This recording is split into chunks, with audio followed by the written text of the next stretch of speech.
improve our program and giving us some feedback. At the end, I will ask you for a post-assessment to see what you've learned and to see if what we presented today is what you were hoping for. It is the world of data, and we are defending our programs throughout, so this is one of our pieces of our defense. Trying to make sure that we're serving your needs and matching up with your expectations. So if you take a minute to fill out your pre-survey, that'd be great. Thank you.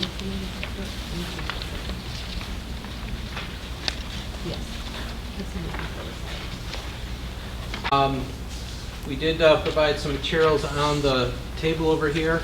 Just an example of some of the textbooks that we have in the guidance office, so if you want to take a look at those throughout tonight. Our program tonight is the College Admissions Seminar. Mr. Dyer, hi. And tonight I'm going to be talking really about the specifics of the college application process, although we do cover a couple other topics throughout the conversation. My overview should go about an hour, and then we have 3 breakout sessions after. One on Naviance, how to use that, some of the benefits of it. One on College Board, and using that product, and then the common application. And those breakout sessions are still to be determined. That's what our other counselors are doing right now, trying to figure out which technology works best. Yes? Hang on just a second. What are those 3 things, Naviance, College Board? Oh, great. That's a great question, and hopefully you'll put that down on your pre-survey. So Naviance is a online program. We subscribe to it, and all the students and parents have an account. It's similar in some ways to PowerSchool in that it allows us to communicate when we're not here. So it's available as long as you have web access. The seniors are really our primary target, although our hopes are to increase access to juniors, sophomores, and freshmen with it. It's a career and college tool, so it allows you to do some searching about careers, to learn more about colleges. It's where we house our local scholarships, so that's where all the applications are uploaded. And it's also where we have seniors upload their actual college applications. So that's one of our communication venues to Naviance. Common application, and I'll talk more about that later, has become a lot more prevalent, and it's one of the ways that students apply to colleges. It allows students to fill out one application that's served by over 500 schools, and that way they don't have to complete numerous applications. And the other one is College Board. College Board is a product. What we're featuring tonight is the product online, their service. You know College Board as the SAT company. They also administer the PSAT, and they also do the AP program. They've sort of become a clearinghouse for a lot of different college services. And you'll find from Mrs. Laughlin tonight, how to do a college search, some of the different features on College Board. I'm a big fan of College Board, not paid by them, that's always my disclaimer, but I do like their product. Compared to Princeton Review or some of the other ones that are out there, I find College Board is fairly unbiased. So whatever you put into their search engine is what you'll get out. You don't get the same colleges that always come up. If you do a search on Princeton Review, no matter what you put in, you'll always get some of the same schools, which I find circumspect. So those will be the 3 breakout sessions after. And once we figure out which computers are working, we will let you know exactly where they're going to be. This is where Naviance is going to happen. And then Common App and College Board will be in one of the rooms around us. For those of you that just came in, hopefully you grabbed a packet, because I'll be speaking to that in a pre-assessment. And again, the pre-assessment does help us improve our program. I wanted to start by introducing my staff, but they've all disappeared. So when they come back, I'll introduce them as we go. So we did on the second page of your packet, in the PowerPoint that I'm going to be speaking to tonight, has the contact information for all of us. At the top there, Mrs. Steinus is running around trying to find a place for the Common App. Mrs. Laughlin is trying to find a place for College Board, and Mr. McManus and I are going to be doing Naviance together. Mrs. Dolan is the guidance secretary that handles college materials, so she's the one you're going to talk to. She was with me for years, and then she was at front office last year. Now she's back with me, which is a relief to me, because she is very knowledgeable about the whole college process. and really was able to walk into our office this year ready to go. So that's a real relief. But as the students know, I'm not always in my office. I'm often running around lots of different places. So she is there all the time.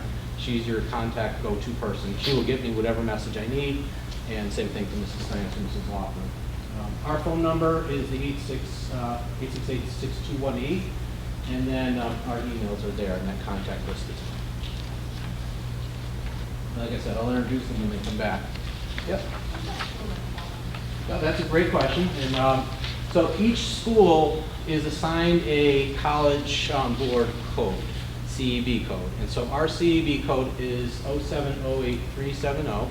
When students register for the SATs, the PSATs, APs, they need to enter that code so that everything gets coded to our school. Some of my students, when they come in, they'll say, oh, Mr. Dyer, I took the SAT 3 times. And I'll say, well, I only got the scores once. That's because they didn't enter the code every time they sat for the SATs.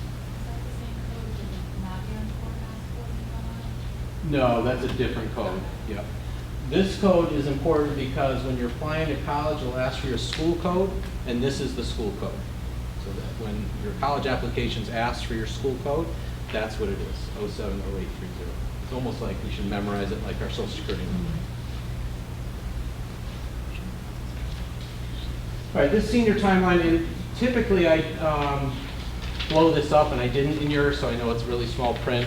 But I wanted you to give you places to write and make notes. I do have 2 other senior checklists that I'll encourage you to look at. In your packet, you'll see a senior timeline. It's really this in a list form. Looks like this one.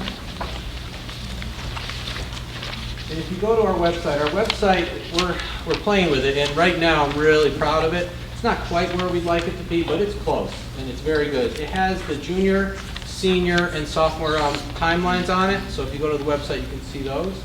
But this is a junior one. It's similar to these, and I'm going to talk about all these different topics tonight. Okay, and I could blow one up for anybody that wants one. But we just looked through this one, senior checklist. So the things that I hope the seniors are looking at now is that they sign up for October, November SATs or ACTs, okay, as needed. Some students may have completed their testing last year or found that their schools don't need them. Checking your credits and course requirements for graduation. I'll make sure we're on track for that. That's something that the counselors do as well, but it's definitely something we want to stay on top of.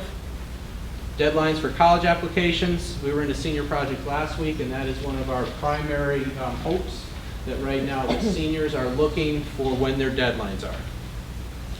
Looking at their schools and then finding out when college application deadlines are.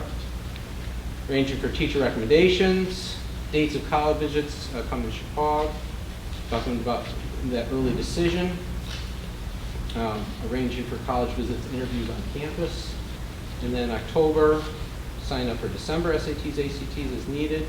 Dates of college visits coming to Chicago, starting work on college applications if they've already started that. Attending the college admissions seminar, that's actually tonight, so those of you that are here, I give you a lot of credit for that, especially the seniors and the juniors. Great job. November, SATs, ACTs again, looking for scholarships, working in college apps, teacher recs, financial aid night will be coming, and throughout the year. The second one, we are going to be blasting as we go through the year. We just went into senior project, so this will come out as an email blast. I don't remember if we sent it to junior parents and students, but we did send it to seniors. This is sort of like that bi-monthly, so we'll be back in the end of the month into senior projects and just making sure they're up to date. And that's sort of taking this large presentation and breaking it down into more manageable chunks. But that's called the senior weekly update. It's really a misnomer because it's not weekly. It's more every couple weeks, but the same idea applies.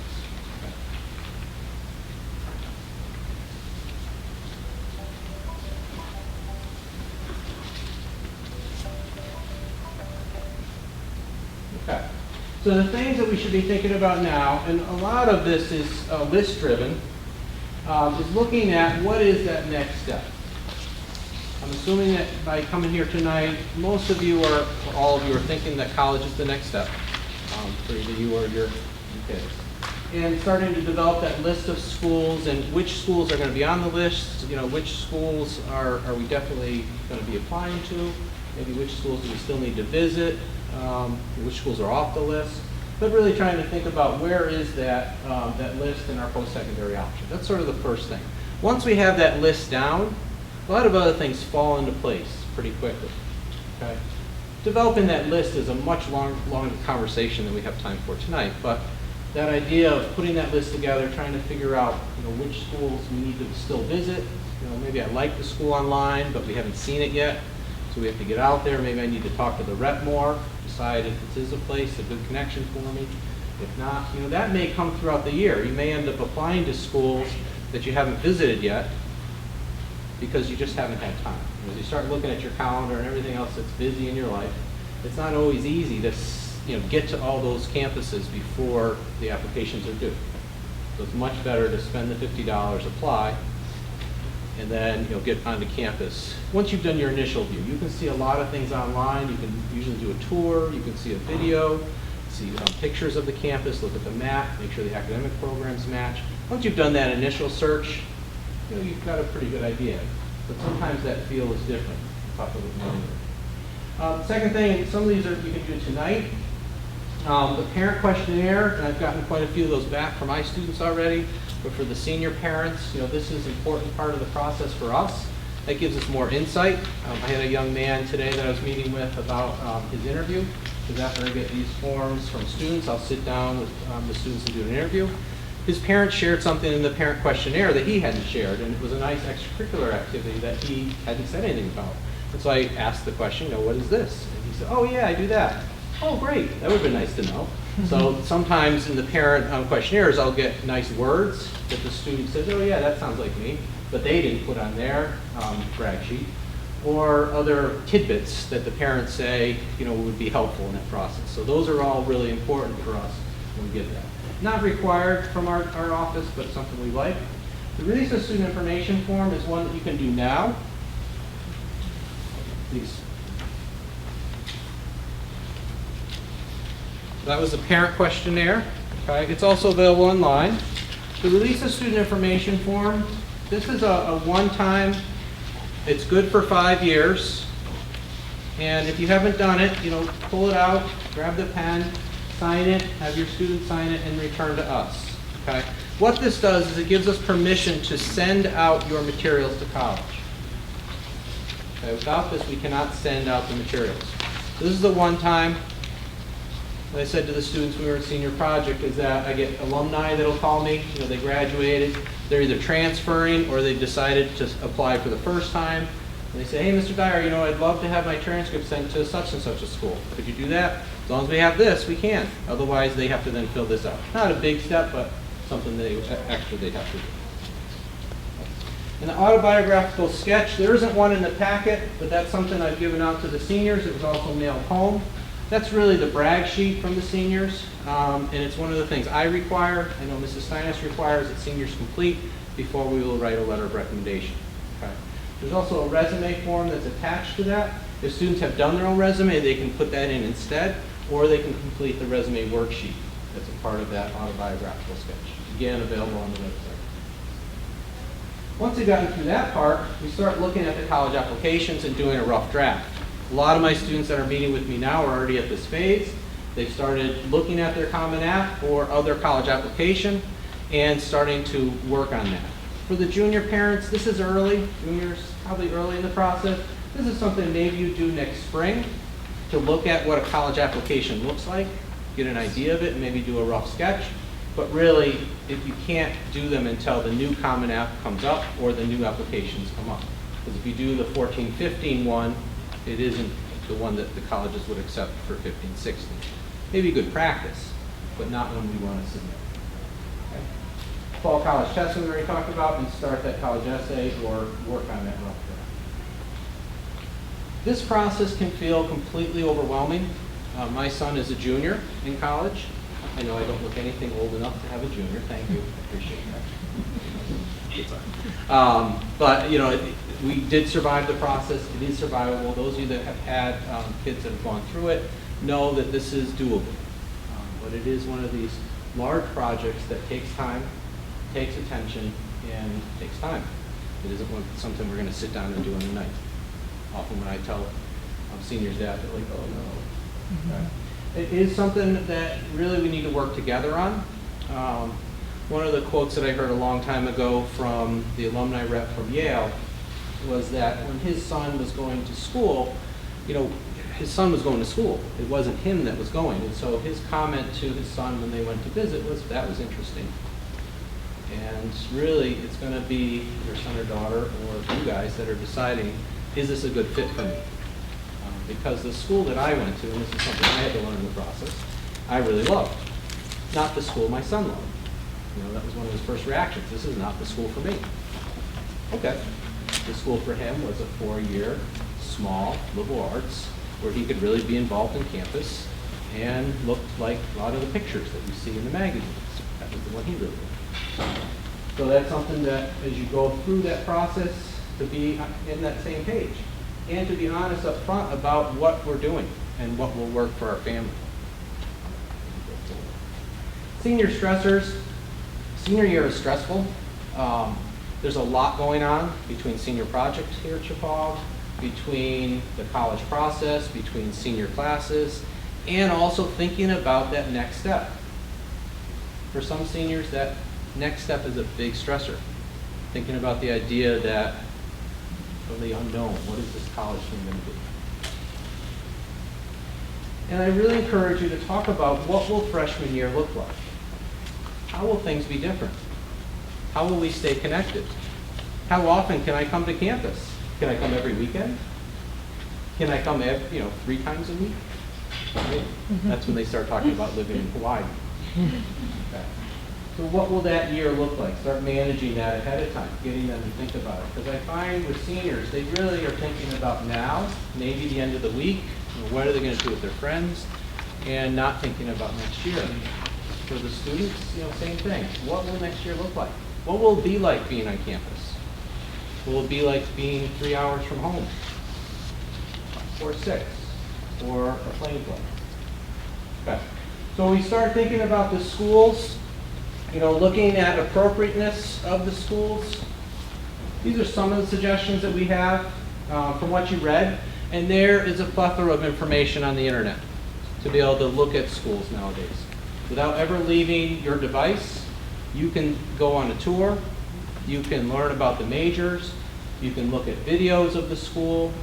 Sometimes they have student interviews. You can really find a lot about the school before you even get there. What do you know about you? And sometimes I find with students that they don't know that until they're actually on site. They go to a college and there's 500 kids and they thought, oh, I'd like a school like Chapag, but they get there and they're like, this is really small. I really thought it'd be bigger. Or they get to a school and there's 30,000 people on campus and this is what I wanted. Right? Really, until you get there, until you're on that campus walking around, I find that a lot of students don't necessarily know what they want, especially if they haven't been on college campuses. Knowing what they want about you. A campus visit is essential. Like I said before, sometimes you have to schedule those out and you can't do it right now, but you will be doing it at some point during the year. For the juniors, starting to think about those campus visits now is a great time. There's no reason not to get out there. I was surprised when I was taking my son around how many sophomores were in the crowd. And how many, within the crowd there were sophomores and juniors. I was surprised at that. Meeting with the admission representatives, and Mr. McManus will talk about that in a little bit. We have a lot coming on site, and there's other opportunities when you're on campus to meet with the admission reps.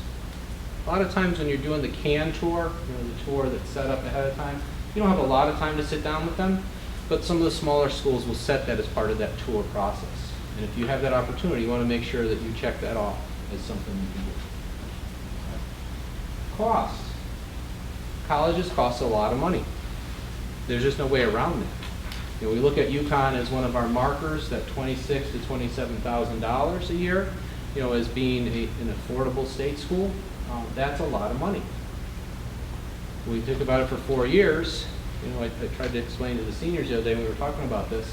If you put that together, it's over $100,000. Right? For the schools like a Harvard, one of my lifeguards is going to Harvard this year, $62,000 a year. That's a lot of money, right?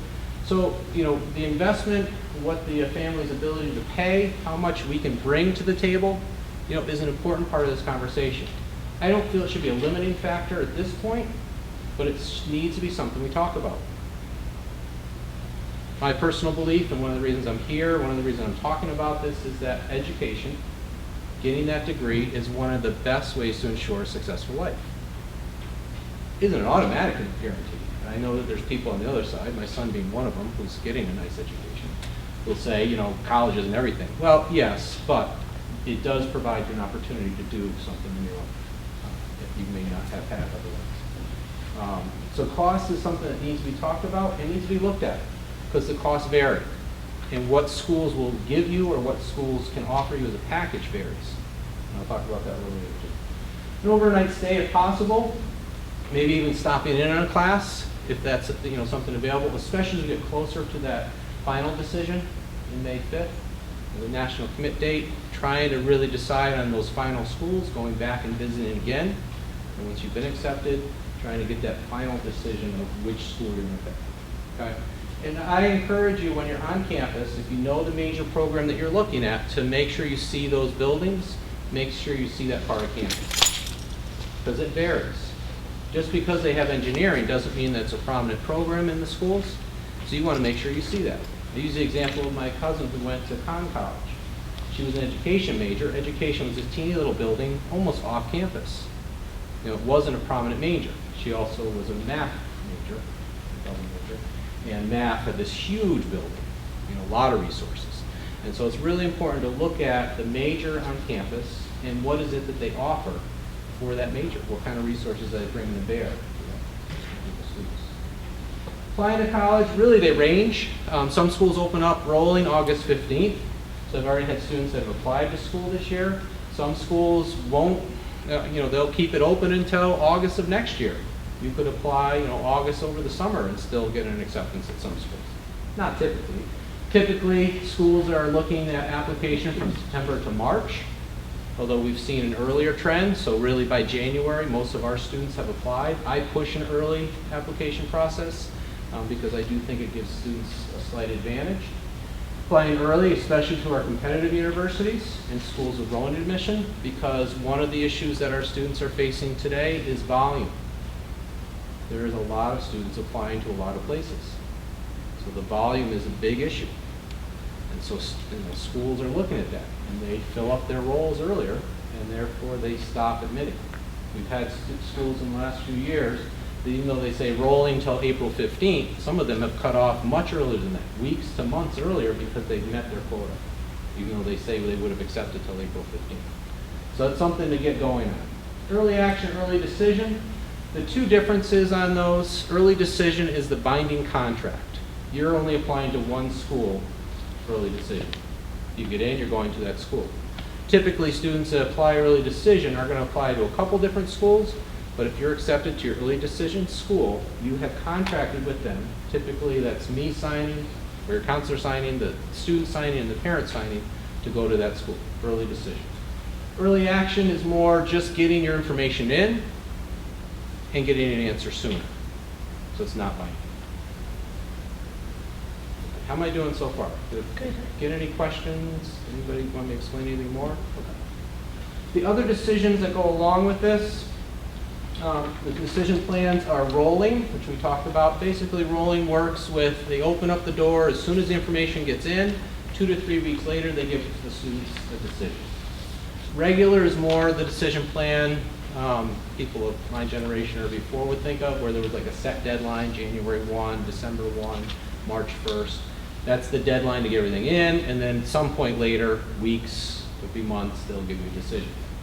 The other one that we see a lot now is priority. We don't see a lot of them, but I've seen more of them. I had a student walk in yesterday with a priority application. Priority application means in some way, shape, or form, and sometimes the admission officers don't know how the school has even identified that, because I had that conversation last week with the admission officer. The school, or whoever is sending these out, has identified the student as a high priority candidate, and they send these applications out, and basically the students sign on the line, send it back in, and they get accepted. So priority applications. Very streamlined. Usually they don't have to write an essay. They don't usually have to do an application fee. I think it's probably related to PSAT scores. Could be related to grades, could be related to some other leadership activities that they've listed somewhere. I'm always interested to find out, and students don't often know why they were. Sometimes they get priority applications because you did a tour junior year, and so they give you that application that way, they send you that way. Could be through scholarship or other awards. Really important, once we have the list, to spend a few minutes looking at the admission policies and deadlines on each of the schools. So actually going to the school's website, reading through their application process, probably 2 to 3 minutes of your time.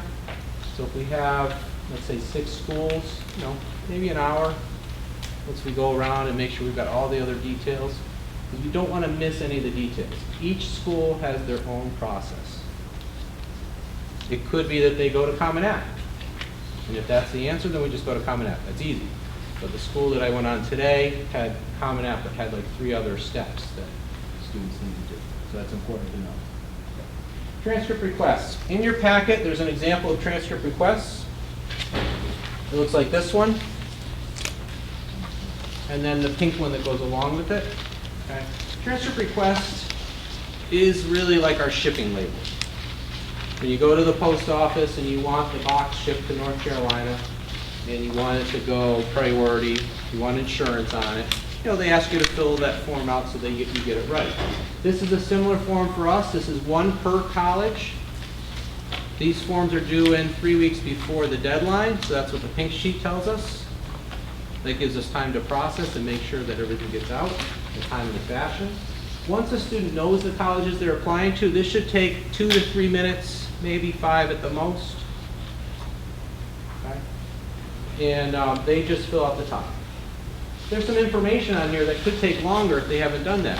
For example, if they haven't asked for their teacher's letters of recommendation, it's going to be hard to complete this form because you won't know who you're going to be putting in. Right? They haven't checked if it's a Common App school or yes or no. That'll be hard to fill it out, so they may have to go back and look at that. If they don't know where the school's address is, that's one of the things Mrs. Laughlin's going to show them tonight, and we also did in senior project how to look that up very quickly in College Board, all the information about the address. SATs, making a decision about whether they want their SATs sent by us or not is one of those decisions. But if they know that information, 2 to 3 minutes. Question? Yeah, what happens if you're going for one of those August, September enrollments, if school's not open yet, yeah, send the forms? It's correct, yeah. I returned this year on August 18th. No, I was not in the office until then. So if you were applying before then, you could send in your application, but you couldn't have your transcript up. Does your office hold on to the teacher recommendations as part of the? It's a great question. And with that, we're going to talk a little bit about FERPA. I don't know that it's in my slides anywhere. FERPA is the Educational Rights Act. It guarantees families a right of access to educational records. Colleges ask that the letters of recommendation come to them unfettered. That's what their preference is. And so what that means is that students would waive their right to access their letters of recommendation. So they will give up their FERPA right. The reason colleges ask this is because they know if that doesn't happen, what will happen, not with everyone, but with some, is that someone will say, you didn't say that my son or daughter was the most wonderful person or student you've ever had in your class. I'd like you to write that in your letter before it goes to the college. Because I read the letter and it says really nice things about my son or daughter, but it doesn't say that he was or she was the most wonderful person ever. So that's why colleges don't want that letter to come unwaived. They want it to be waived so that it's coming directly from the teacher to the college. So you will never see that? Correct. Okay. Unless you don't waive your right, and then you could see them, but the colleges don't know that as well. Last year on many of the tours we thought most schools don't even want The letters. Yeah. Yeah. So my question is, when you're going through and trying to get your transcript packet ready, if there's a school that doesn't want recommendation letters, will that hold up the process? Because you guys want to put... That will streamline the process, so it would make it much easier. Transcript is easy. Yeah, well, I guess is there a way for us to say, okay, for this school, don't worry about the... Yep. Yeah, that's recommendation where- letters, just send everything Yep, else. just transcript would Because I say. hate for, while we're waiting for one recommendation, to Right. hold up of the process. And you would say on here, no transcript, or no letter of recommendation needed. So you could be filling out 10 of these, each student, each. Or school. 12, or 15. Or, yeah, however Yeah, many yeah. schools you're going to. Exactly. Okay. Or 20. I wouldn't say that that's my recommendation, but I've had students that have done that. Mhm.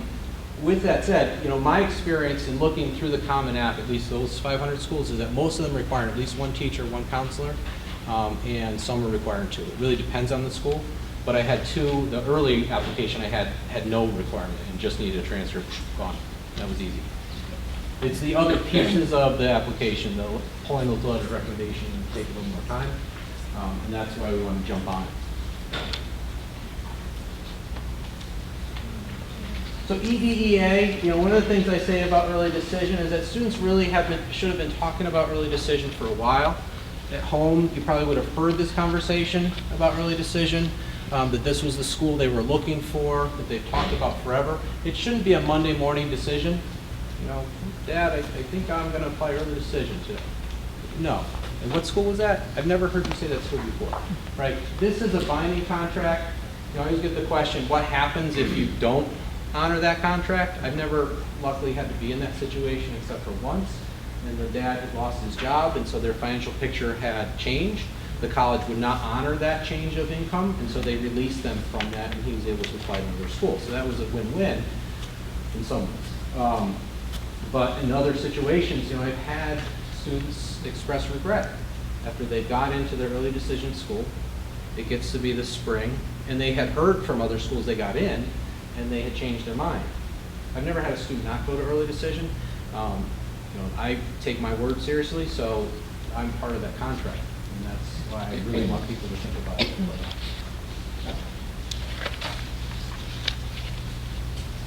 We recommend 6 to 9 schools, although that's an average. I've had students that apply to 1. I don't recommend 1 school, just because if something doesn't happen, I'd rather there at least be 2 in the mix. So 1 to 2, 3 maybe a minimum. 6 to 9, the reason I like 6 to 9 is because the packages vary so much. With the net price calculator, we really can get a better idea, but until you actually get that written package from the school, I don't really believe it. And so that's why I like to see students apply to a couple different schools to see what those packages will look like. Because we can't reapply later. If it gets to be March and we get all that information in front of us, we're trying to make that decision for May, it's really too late to apply to more schools that maybe we should have applied to. Rather apply up front, lose the $50, and not that I like giving away money, but I'd rather lose that $50 up front so I can find out if I'm going to save thousands on a school that may be pretty close in terms of fit. Should include schools that are reach schools, so schools that are above my GPA requirement, above my SATs, but maybe match up in other areas. Maybe my extracurriculars would pull me in, or they're just schools that I've always thought were great and I wanted to apply to, but I know they're above my mark. Target schools and then likely schools, and that I feel applies to the student that applies to 1 or 2 as well. We should be looking at that. Okay, I'm going to let Mrs. Steinis jump Okay. in. And we're all set technology-wise, so it's All good right, timing. awesome. Okay. All right, Common App. Common App is a great tool for students to use because it is one application that you can send out to a multitude of colleges if the schools you're applying to accept it. Over 500 colleges now accept Common App, and more are adding that every year. The nice thing is that, again, you are doing one application, and you can click Submit, and it can go out to several schools. The one thing that students really need to pay attention to when they're doing these applications is quite often there are different questions. So if you have your generic application, once you go onto your specific schools, and I'm running a workshop on this afterwards, so right from here, if you want to go and see it, it might make more sense. You need to pay attention to additional questions that each school might ask, because you cannot submit an application until you have everything filled out. I'll also go over teacher recommendation forms on the Common App and the essays as well. So in the supplemental forms, those are the additional questions that additional colleges might ask that are separate from what is normally asked on a Common Application. The ED agreement, that's early decision, that's something you sign electronically. It's kind of strange that you're just typing your name in, but that's the way it works. So anyone that's doing early decision on Common App does need to do that form. And then the parent also has a separate form that they need to just basically type their name in, and the counselors do as well. So that is, again, if you're going ED. And you don't really have, there's no advantage or disadvantage to using the Common App in terms of the application or the admissions process, but it is a huge time saver for students who do use it when they're applying. And so colleges don't look at that and say, oh, they're doing Common App, that person might not be as serious. They don't look at that. They actually love you using the Common App. So they're encouraging students to do that more and more.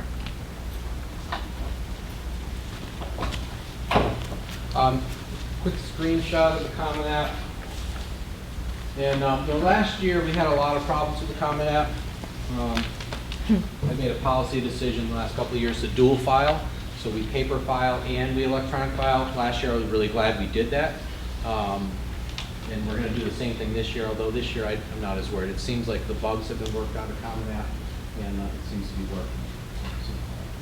One of the reasons for the issues last year with Common App is they completely reorganized their application in August of last year. So it launched, and then after it launched, they were finding out that there were a lot of issues. They haven't redone anything new to the program this year, so it's the same program, so there shouldn't be those issues as before. However, if you were on Common App prior to August 1st or 2nd, and you created an account, that account is no longer there. You need to go back on and create another account. The 14-15 school. Yeah.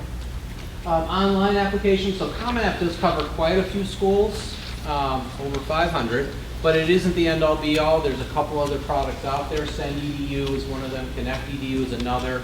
Some schools have their own institutional electronic application that they've used.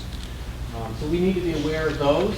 What I say to students is that the Common App is very similar, or many of the online applications are very similar to this. Our students being as tech savvy as they are, online applications are pretty easy. But the uploading, making sure things have gotten into the right place, making sure you're saving your work as you're going through is important. I always say with applications that it's important that someone else has their eyes on it before you hit the submit button. Have somebody else read it. Just because, as you're going through it, you may keep seeing the same error and think it's correct. Someone else looks at it and be like, oh, what's this? And we want to make sure we get everything up. Also making sure they record their passwords so that we can get back in, although it's not usually that hard to have them resend it. I did have trouble with Common App the other day because it was glitchy, so it wasn't, I forgot my password. I should have written it down. All right. The essay. College essay, since we have such a volume of students applying, and a lot of it is through an electronic format, much of the data that's coming in is very similar. So the essay is one of the places that students really can jump off the page, so to speak, can stand out in their application, and it's a way for them to really share something about themselves that should make an impact on the college. It needs to be a good piece of writing because they're not just sitting down and writing it under a time situation. They have as much time as they would like. For the juniors, you could start now. We want to make sure we follow those word limitations closely. Common App, one of the glitches was it was actually cutting you off at a certain point. If you got to the word limitation, you couldn't keep going. So we want to make sure we're watching those. And also that you are following the prompt. You don't want to write to a different prompt. Most of the colleges have a generic prompt, or a prompt that's pretty easy to write to, or sometimes they say answer the question you wish we asked. So we want to make sure that we're answering the prompt that we clicked off in the application, not writing a similar prompt. Again, when the college admission officers finish reading that essay, they should have learned something about you. They should know, who you are, or something that's important to you, or something that you've been affected by, something in life that's changed you. These are really important essays. For schools, some schools do have more of a demographic essay where they ask, what have you been involved in? What have you done while you were in high school? That one's not the same as what I just talked about. That one's more straightforward and more experience. So again, writing to that prompt is important. For the Common App in many of the schools, supplemental essays or other questions are really important. And we want to make sure, especially for those more competitive schools, that we're answering those questions. Many of them are related to the institution. So they will say, you know, how will you contribute to our campus? Or knowing what you know about our school, you know, what impact will you make here? So you need to know something about their school when you're writing that essay. That essay, the supplemental, is looking for your interest in their school, sincere passion, as opposed to more about you. So process at Chippewa, it's a team effort. If you pull out nuts and bolts, it's this one. Sort of the list of responsibilities from students and from the guidance office. Just a quick overview of, you know, what's on the student family side and what's on the student side. We talked about the TRF, the transcript request form, the parent questionnaire, senior autobiographical sketch, transcript release deadlines, and release of student information on them. I feel this is a really important step. I don't believe you can be too proactive in this process. Again, think volume. There's a lot of students that are applying. It's important that you don't miss things. So if you haven't gotten an email back after you've applied and it's been, you know, a couple of weeks, probably not the next day, but a couple of weeks later, that all your materials are received and it's in process, call up the admission office. Hi, I'm Todd Dyer. I'm calling to check on the status of my application. Oh, let me look you up. What'd you say your last name was? Dyer, D-Y-E-R. They look you up. Oh, it looks like we're missing a couple of things from you, Mr. Dyer. Right? Make sure you check on that. Because if you've submitted everything, we need to have confirmation that it's in there. Students will get an email back. What I found with my son is that email is so passé. Well, colleges aren't there yet. All right, colleges are still emailing you. They're not going to text you. So you need to look through your emails. Or parents, you need to make sure your kids look through your emails, you know, once a week or something. Review and make sure that they've gotten it.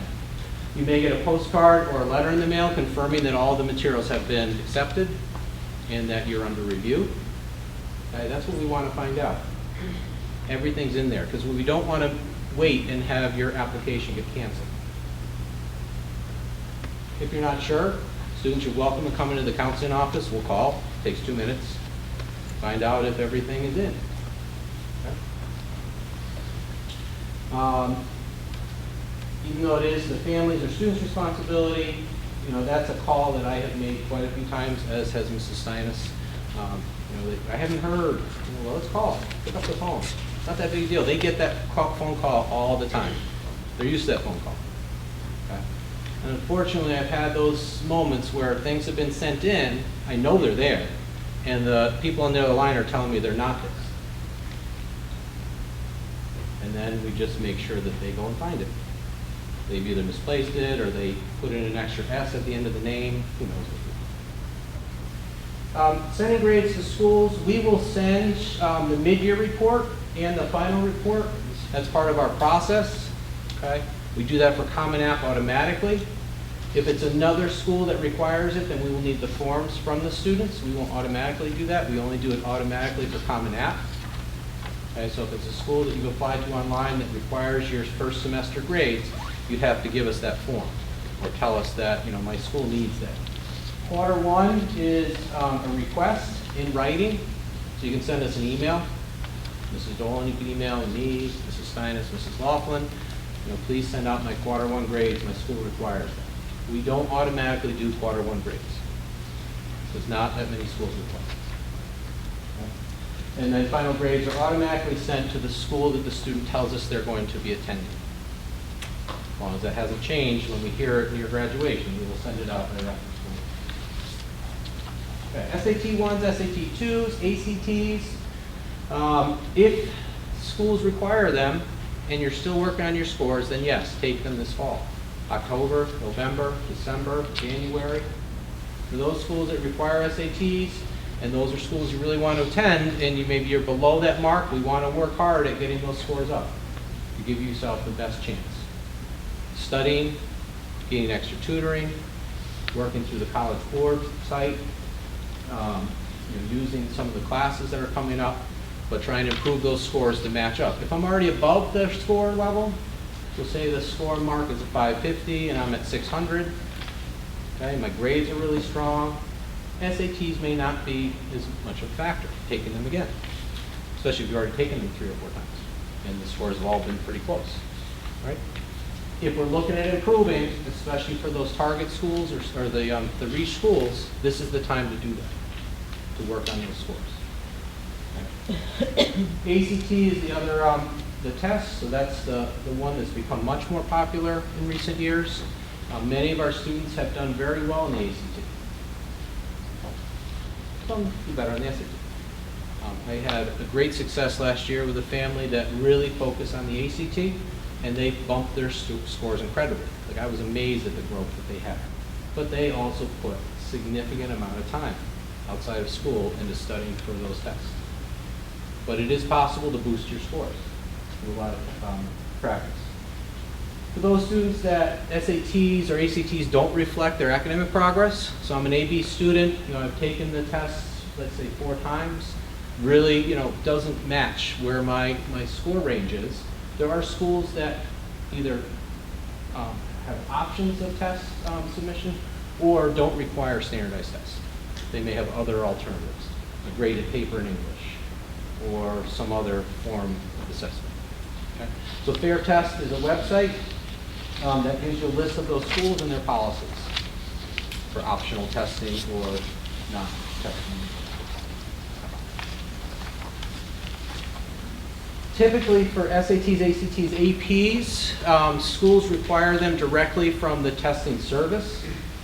So directly from College Board or College Board or ACT.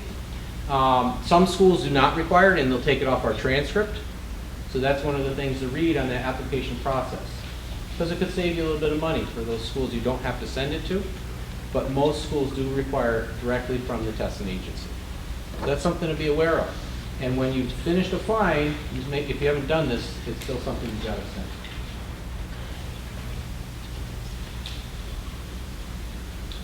Interviews. I'm going to turn it over to Mr. McManus. Excuse me, my name is Michael McManus. I'm the College and Career Coordinator. Interviews, 2 ladies actually are sitting in the audience.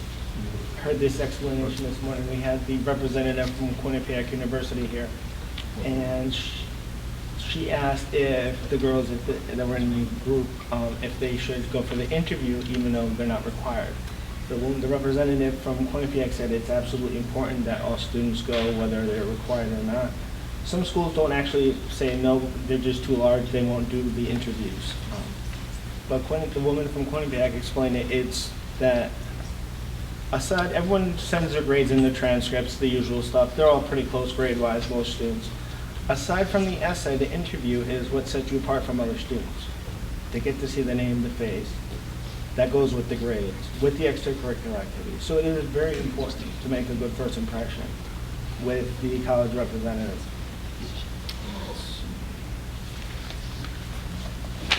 But yeah, I know this year actually I've had a busy summer and early fall. We have 92 colleges coming to Chappaqua. We've had about 10 or 11 so far. So all the way up through November, colleges will be coming here from all over the country to talk to your students.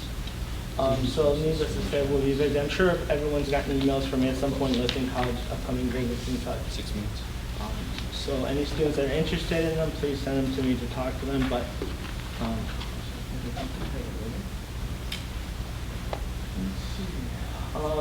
again, career centers back there. I usually have the students come down. That way, it's more intimate, one-on-one, so to speak, with the college rep. Most of the reps that do come to the school or you do meet are the regional reps, which do actually read the applications that the students submit. So it's also nice to come for the students to come down if they're actually coming to visit the school. That way they automatically start making that relationship with that admission rep. So it's key that they come down. All right, we had one in Litchfield, College Fair. The next biggest one we have is Danbury coming up October 20th. Also for, when you go to take a campus tour, calling ahead is always important because certain schools have certain days, like I know a lot of the schools have them on Saturdays. That way if traveling during the week it's difficult for some people. It's important to figure out when and where they're going to be and what the tour consists of. Some is more just the building, some tour the rest of the campus as well. Some you could set up where the student could spend a weekend or a night there at least to see what the school's really like. So also, some of the students that are in the audience, I've heard this already, but it's important to ask relevant questions when they're talking to the admission reps, to really seem interested, to really show that they really have done some research and some work on their own, that they're interested in the school, they want to know more about it. That way, in the rep's mind, they stick out more. They may make notes saying, oh, well, so-and-so was interested in, let's say, journalism. She was really intent on, finding out more about this. She really asked her questions. They make notes as they go along. That way, when they're reading the applications, they'll look, wait a minute, hold on, they'll make the connection when they read the application in their notes and put more, prevalence onto their students that really do seem interested in the school. It is very important.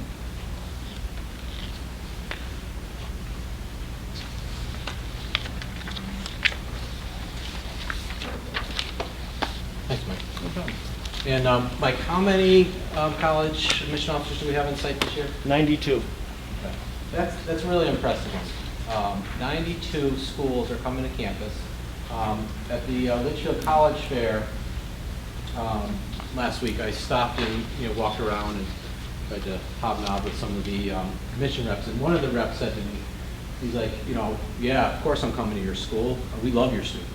And I think that's one of the reasons we have so many admission reps coming on site, is that our students do very well in school. College reps know that. Our students succeed. We were within the top 5% in 2010 of students in the state of Connecticut for college completion. Our students are well prepared, they're ready to go, and they ask great questions. I'm always proud when the admission reps are walking out and they're like, you guys got great students here. They ask great questions. They are right on target. It's great. So that's an excellent opportunity for those students that are looking at that college list. That's in Naviance, so I'll show you where that is. It's also something that's being blasted out to parents. So if you're not getting those, make sure that we know that. Question to that. I was going to ask if there's a calendar. Okay, yep. Yeah, and they're actually on this, are they on the school calendar? They're on the school counseling calendar. Yeah, school Yeah, counseling they're on the school calendar counseling calendar, as which well. is available on the school's website. You go under support services, the school counseling calendar is there. So all of those are listed there as well. Yeah, and Mike is doing, Mr. I Harris is emailed doing email for blasts next about week. the ones that are coming up. So he's getting on that as well. I really encourage students to sit with any school they may be interested in. It's an opportunity to make that connection, and again, think volume, showing interest. Okay.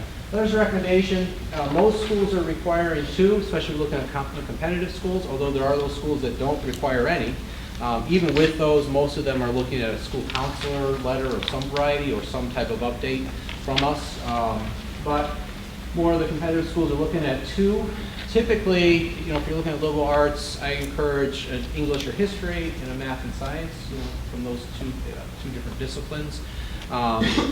If you're looking at just a science major or a math major, we could go, or engineering, math and science without the English and history. But typically, it's either English history or math and science. So one from each area.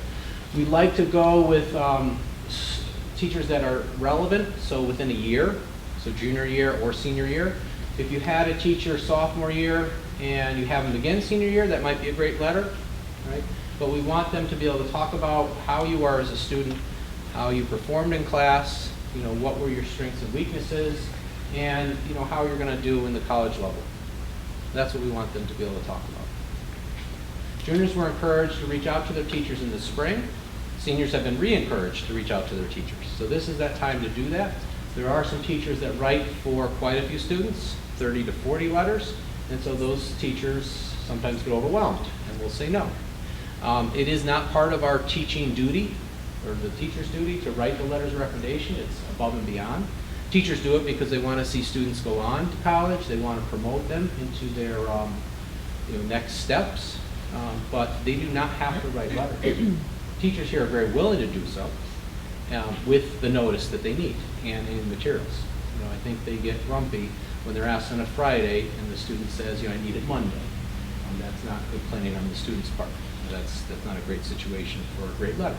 You want to give them plenty of time, plenty of notice, and anything that they may need to help. Because it's outside of the school day that they're being asked to do that, we do ask students to write them a small thank you note. It's a good practice in life, but a small written note, thank you for taking time to help me in my college future, college career, whatever it is. It doesn't have to be long, just a quick little note of thanks. All right, quick on financial aid. We do financial aid night. It's in November. We're trying to set the date right now. Julie Sabino, the director of financial aid at Sacred Heart, has done our financial aid night quite a few years, and she's excellent. She knows more about financial aid than I will ever know, but I learn something every year when I listen to her. So that's in November, getting information from us about that. But quickly, the do nows are looking at the FAFSA website, looking at a PIN. Your student will need a PIN number, and you will need a PIN number. It used to be a couple weeks to get that PIN. Now it's pretty quick, day turnaround or less. The PIN is like a 4-digit code that allows you to start filling out your FAFSA. You can't do FAFSA until January 1. FAFSA is a free application for federal student aid. Most colleges require that. In addition, they may also require the CSS profile, which we'll talk about in a second. But the FAFSA puts you into that pool of applicants for federal monies, Stafford loans, work studies. The only thing that I get a question about all the time is, we don't think we'll qualify as a family for that. That may be the case, but you may still need the FAFSA for some of our local scholarships. Some of our local scholarships require the FAFSA report for you to even be eligible. And even though you may not be eligible through the federal process, you may be eligible through the scholarship process locally. I sit on 2 of those committees, no, 3, a few of those committees. And I know each year I get people that come in, they haven't done their FAFSA, so as our deadline comes up, they are struggling to get that done. Okay, so please keep that in mind. So if that needs to be, if you can only register for January 1st, that means all the scholarship information that your kids will go for, you'll have to apply for after that point. When do you start applying for This is a federal scholarships? process, so scholarships are different. No, but you're saying that they would need this information in order to apply to some of the scholarships? Local scholarships, yep. Local scholarships, but when do Those those are things typically happen? until later in the spring. In the spring, okay. Okay, thanks. April is one of the deadlines for one of the scholarships I sit on. I think the other one's like middle of early May. So as a junior, you can't look at it and see what. You can look at it, and this is a great website. I'll show you the screenshot. One of the things you could do now is an EFC, which is your estimated family contribution.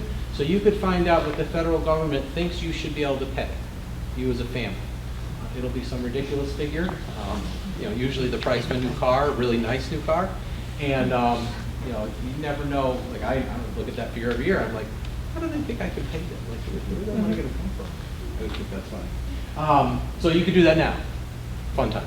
Yeah. CSS Profile is the other application for for financial aid. That's more typically used by private schools. The difference between the two is that you can do the CSS Profile now.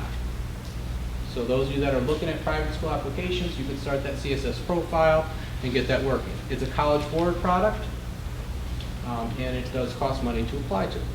The free one is free. There's a couple scam sites out there for the free application.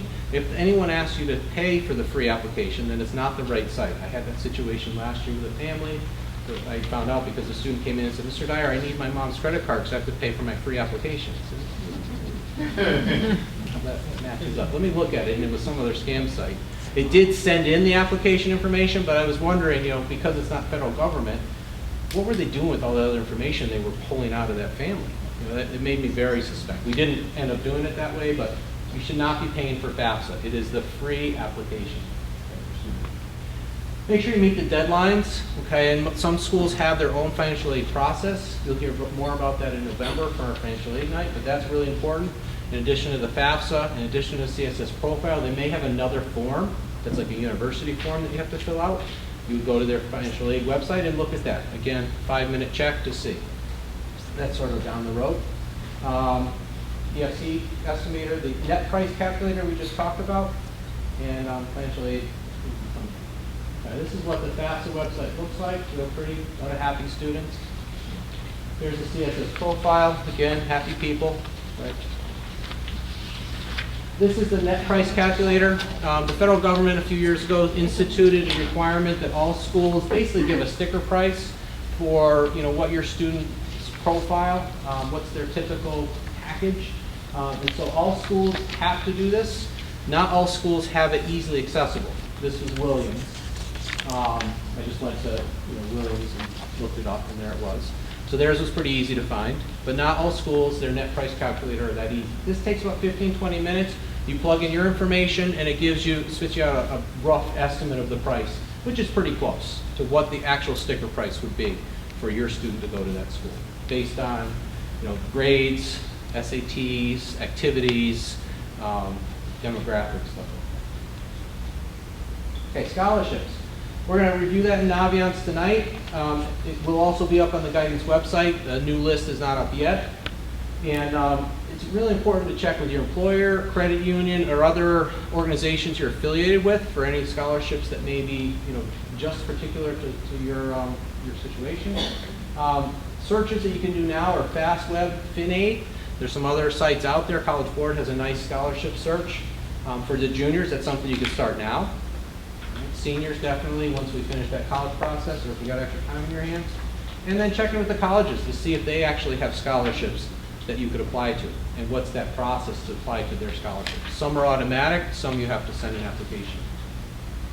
Should never pay for a scholarship search. It's something you can do in 15, 20 minutes on your own, especially if you're savvy with the web, which all of our kids are.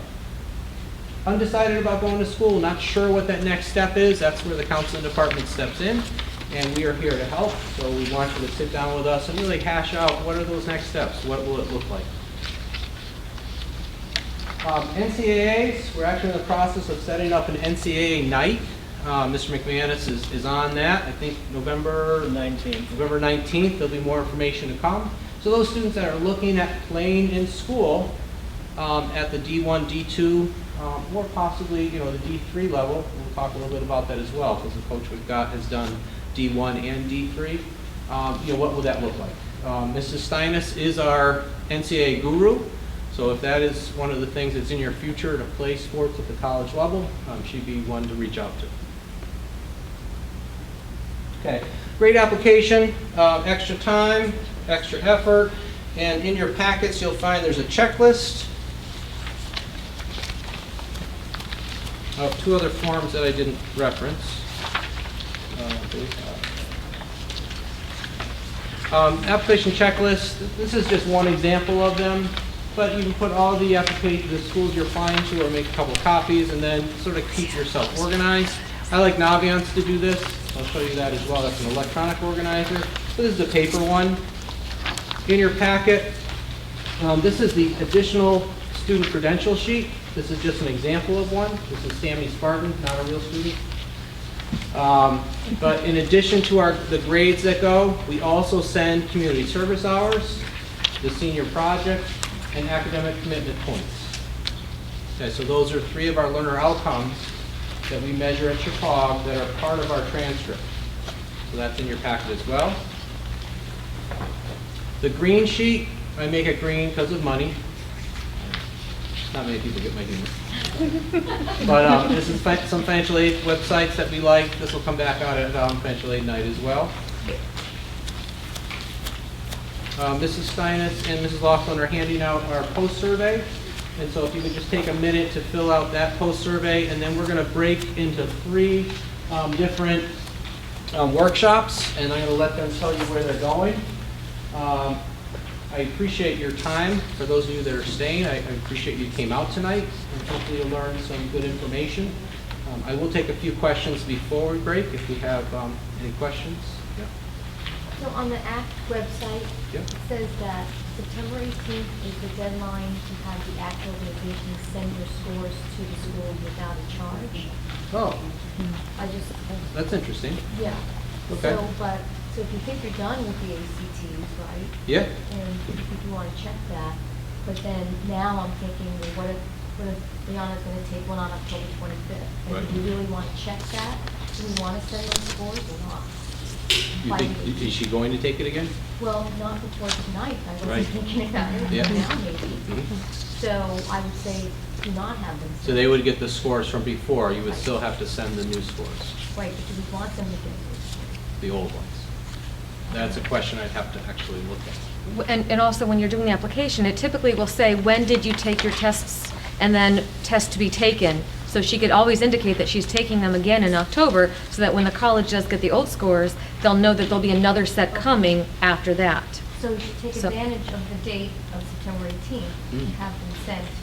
Yeah, they without- charge quite a bit per school, so if you're able to send some for free, Yeah. you know, why not? That's good news, I'm looking forward to that too, thank you. In order for the students to compare colleges, if they like to, which schools they want to basically apply to, then, most of the stuff that that's not college is very dry. Mhm. And are there any other ways that you can think of they can compare colleges? I mean, I do like a lot of the textbooks that we Fisk have, is really good. But they're also dry. Yeah. I don't know that the textbook is much better. My personal preference is College Board, where you can compare and contrast. I think there's a lot of data you can dig down to.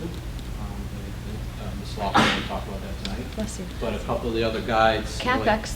Yeah, CapEx, College Prowler, the Insider's Guide, are all other good sources.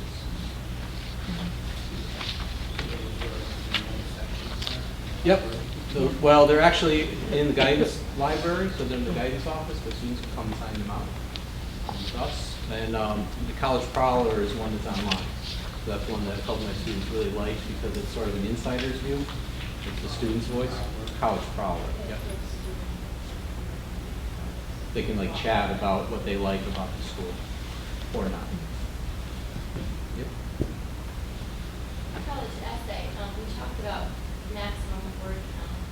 My daughter was working on her essay, and it was originally 900 and something. She worked and tried to get it down because it's so personal, has such an unusual thing. Yep.